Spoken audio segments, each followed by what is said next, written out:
સદગુરુદેવ કી જય, પુરુષોત્તમ મહારાજ કી જય। આજે પુરુષોત્તમ બાપુની પુણ્યતિથિ નિમિત્તે વાજિયાકોટ પરિવાર પ્રેમ સ્નેહ મંડળે જે આવો એક ભોગ આપી અને એક સેવાનું કાર્ય આરંભ્યું અને દર્શન પ્રસન્નનો સર્વને જે એક યોગ બનાવ્યો એ બદલ એવા મંડળને હું ધન્યવાદ એમને અભિનંદન પાઠવું છું। સદગુરુદેવ કી જય। આકાશને કોઈ સીમા હોતી નથી, સાગરનું કોઈ તળિયું નથી હોતું, છતાં પણ મહાપુરુષે સાહેબ એક ચૂકતી જોવા, સાહેબની કળા જોવા। આપણે કઈ ટેકા નહીં, અને જો આપણે નજર સમક્ષ સાહેબ દર્શાય ને તો જો આજે બાપુજીનો યોગ जिसको हाथ ने पाव ने कैसे पकड़ा जाए, साहब पकड़ो सक नहीं संतोय। आज કેટલા યોગ બાપુજીનો ચાલે છે સાહેબ, હાજર છે કે નહીં? અજર અમર અને અવિનાશી તત્વનો સાહેબ પારખ કરવી હોય ને, અને બાપુજી આપણા બૌદ્ધ વિજ્ઞાનની પ્રણાલીની અંદર બતાવી આ વાત સમજાય છે। નિષ્ઠા ઘણી વાર આવા આપણા સંતોના અંદર કે ભાઈ નિષ્ઠા થતી નથી, કેમ કે જો સુધી સત્યનું પ્રતિપાદન જેમ સાહેબ ના થાય, સત્યનું અર્થઘટન જેમ સાહેબ ના સમજાય, એટલે આ સાચું પેલું સાચું એવું થાય અને એમાં આપણો સમય વેસ્ટ જાય। એના કરતાં જમસમ યથાવત રીતે સમજી લેવું ના, આપણે કંઈક ભૂલ થતી હોય તો મહાપુરુષોને પૂછી લેવી જોઈએ। હવે એક વિચાર કરીએ કે એક મહાપુરુષ કહે છે કે ભાઈ કળશમાં કળા બિરાજો, નેજામાં નૂર, દેહ દેવળમાં દેવ બિરાજે, નકલંગા હાજરા હજૂર। મહાપુરુષે સાખી પ્રમાણ તો મૂકી દીધું સાહેબ, પણ કેટલા મહાપુરુષ રમસા એની ગતિની આપણને ગમ ના પડે જો અહીંયા વાણી આવે, ભયાનક આવે, યથાર્થ પણ આવે અને રોચક પણ આવે। જો રોચક આવે તો આપણે કૂદવા માંડીએ, અને ભયાનક આવે તો રડવા માંડીએ, અને સાર્થક વાણી આવે તો આપણે સ્ટ્રેટ થઈ જઈએ। બસ આ ત્રણ ફેજના વાયરોમાં બધા ખેલે જ જોજો। પણ બાપુજીએ તો કીધું કે યોગીઓ પ્રાણીઓ હે પડ્યા, કર્મકોંડીઓ દેહલીઓ હે પડ્યા, અને જ્ઞાનીઓ મનનીઓ હે પડ્યા, ભાઈ તું બહાર નીકળી જા। ચોથી આ બધા ટેખણમાં તું રહે। બાપુજીએ જો બેહારા એ બેહી જાય અને જગતનો સુખો ખેલ જોયા કરે તો એને મોજ છે સાહેબ, કોઈ ઉપાધિ નહીં। આવી સંતોએ ઝીણી ઝીણી વાતો મૂકી છે, પણ જો એક બેહી જાય તો સાહેબ, એટલે આપણે આગળની જે વાત એક લઈએ કે પહેલાનો એક આદિ માનવ ભગવાનભાઈ જંગલ એરિયાની અંદર ફરતો હતો અને કદાચ એને એવું બે પથ્થર હાથમાં એને લીધા અને પથ્થર ઉપર પથ્થર માર્યો અને ટકરાવ કર્યો એટલે એને નજરના અંદર એવું આવ્યું, તારો માહિતી કંઈક પ્રગટ થયું, બસ ઓને ફિટ થઈ ગયું। એમાં આપણા ભાઈ પ્રગટ તો થયું જ છે, એમ પેલાને પ્રગટ તો થઈ ગયું।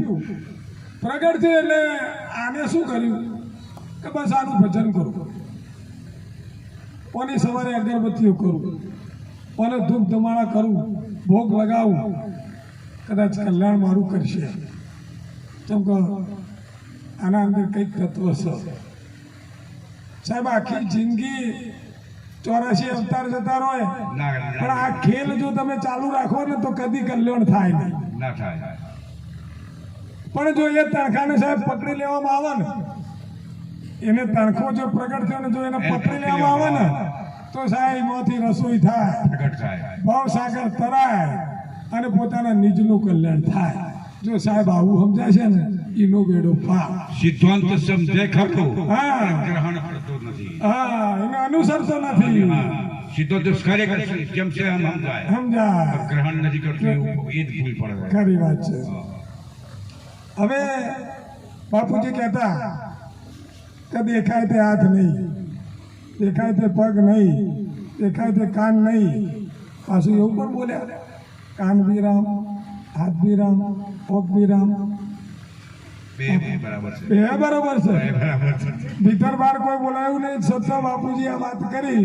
હાથની ઓળખ, પગની તું ઓળખ.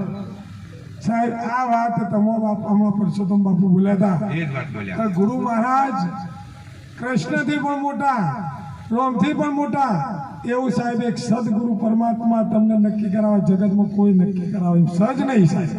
કેમ કે આ ભૂમિકા ઉપર લઈ જવું અને હરખા બનાવવા અને એના સ્વરૂપની અનુભૂતિ કરાવીને સદગુરુજીનો દેશ છે સાહેબ. અને તમારે નક્કી કરીને કહેવું જ પડે કે આ બાપુ આમના બરોબર જ છીએ, આમાં કોઈ ફેરફાર છે નહીં. હવે તમે એક વિચાર કરો કે નામ વિનાની સાહેબ કોઈ જગ્યા ખાલી હોય તો બતાવો. નથી ને? ત્રિકુટીની ગોટ પડેલી જ છે બધું, શક નહીં. ધૂળ હોય, ધૂળના અંદર તમે ઝાડ બનાવો, બરાબર? ડાળો, પોકળો, પોદળો બધું જ હોય, પણ તમારા એ ધૂળના ઉપર તમે સાહેબ હમાર ફેરવો ને એટલે શું હોય? ધૂળ જ હોય, બીજું કોઈ ના હોય. પણ આપણી નજરમાં શું આવે? હા, गाठ से माया है, माया थकी शब्द संचरे, वो शब्द का सार मिलावे टाको ज्ञानी तुझा. આ સદગુરુએ ભૂમિકા ઉપર આપણા લાઈન મૂક્યા છે.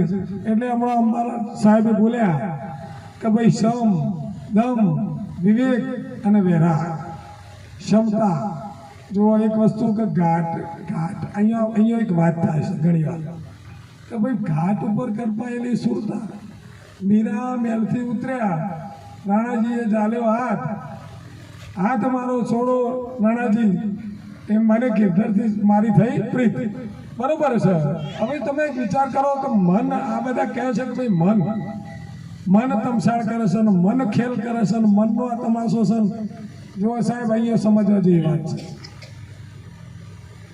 અમારા ઊંચાથી વાજિયાકોટમાં આપવું હોય ને તો શબ્દનો આધાર લઈને સાહેબ ઉતરવું પડે. ના આવ્યા હોય તો આવતી ભજન ઉતરી જાય, પછી ભજન રહેતું નથી. અનુભવ થાય પછી મૂળ ધામમાં આવી ગયો પછી ભજન કરવાનું રહેતું નથી.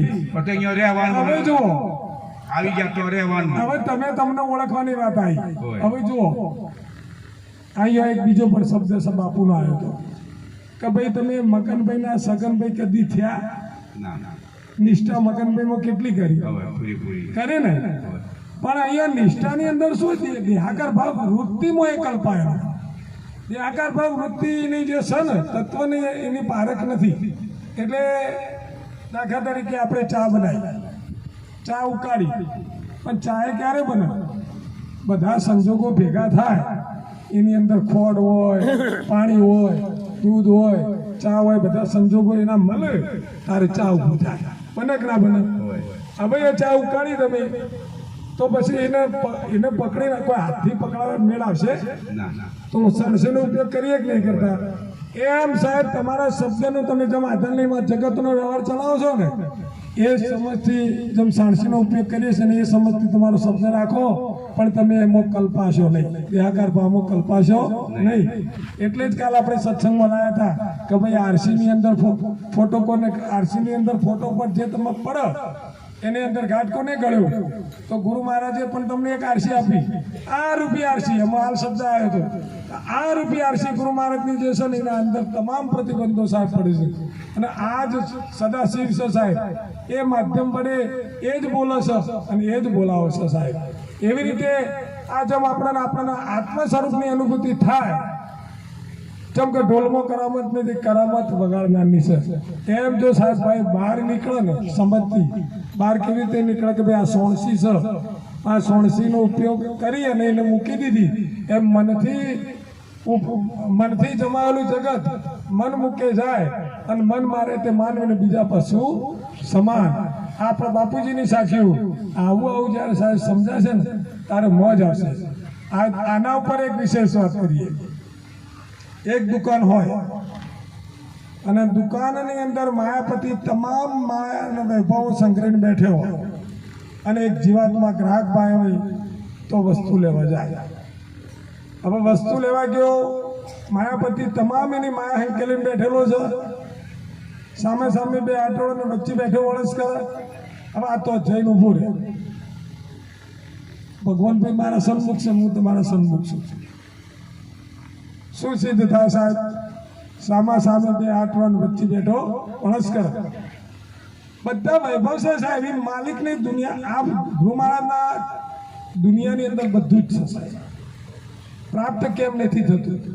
સાદી ભાષામાં આ વાત કહી દેવાની. હા જો માલિકની બે શક્તિ છે સર. હું વાત કાપતો નથી બાપુ. હા હા બરોબર. પરા ના પરા સાસુ બોલો. એક પુરુષ દો નાર, હા એક પુરુષ દો નાર, દો પત્ની. એક છે ભક્તિની, બીજી છે માયા. બરોબર. એક છે ભક્તિની, બીજી છે માયા. માયા. દુકાનમાં જાય, દુકાનમાં તો બોર્ડ મોટા મોટા લગાવી, પણ મારે તો માલ ભરી લો હોય જ ના. હા એ વસ્તુ અલગ છે, આપણા દ્રષ્ટાંત ઉપર ચાલીએ. જુઓ, હવે મારું કહેવાનો ભાર શું છે ભગવાન? આપણો ભગવાન મારું કહેવાનો ભાર શું? હવે સાહેબ સમય ટૂંકો છે. બધા આટલું દ્રષ્ટાંત નહીં. હા, ચોટ. હોંભળો, આટલું જ બહુ લોગો દ્રષ્ટાંત. બગાડવા નથી આ. હોંભળો, હવે તો જઈને ઉભો રહે અને તો જઈને જો સુધી એ કે ભાઈ મારે ખોટ ગ્રહણ કરવી છે, એ જો સુધી વ્યક્ત ના થાય તો સુધી સામો માલિક હોય છે તો બધા ભંડારની અંદર વસ્તુ હોય છે તો વસ્તુ પ્રાપ્ત થતી નથી. એમ તમે પહેલા જ બોલ્યા કે ગુરુ મહારાજે તમને સાહેબ આવું ભક્તિનું સ્વરૂપ સમજાવ્યું, પણ ભક્તિનો પ્રતાપ ચમડીનો જણાતો નથી. જેમ કે જો સુધી એને અંતરની અંદર જાગૃતિ નહીં આવે તો સુધી વસ્તુ પ્રાપ્ત થશે નહીં. બસ આટલું કહેવાય. આ તો સત્ય શિક્ષક બન્યા જ નથી તો ગુરુ તો હાજર છે. સત્ય શિક્ષક બનવું પડે. સત્ય શિક્ષક બને તો ગુરુ હાજર છે, જે માગે મળી જાય. આપો બેન, આપો.